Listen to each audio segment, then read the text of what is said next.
Press uchun 3 ta effektivni mashq ko'rsataman. Portildi, ishoning. Ketdik. Ko'pchilik mana shunaqa qiladi. Bu yerda press ishlamaydi.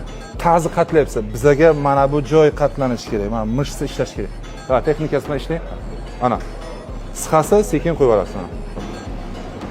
Ko'ryapsan? Mana shu jihat ishlayapti. Xuddi o'sha texnikada общий 100 ta ishlasangiz bo'ladi. Повторениясini o'zingiz tanlaysiz. Ikkinchi mashq. Ko'pchilik shunaqa ishlaydi, bu noto'g'ri. Va texnikasini ko'rsatamiz. Yaxshi. Bundan ham ta'z ko'taramiz. Press qisilish kerak.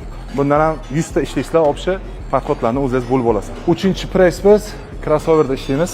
Kanatlar yordamida kanatni mana shu yerga ushlab olamiz. Oyoq bilan kod bir-biriga yopishsin. Ha, qarang. Siqamiz, sekin qo'yib yuboramiz.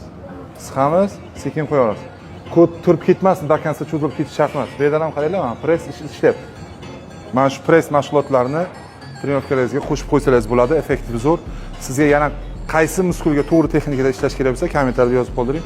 Biz siz uchun mehnat qilamiz. Salomat bo'ling.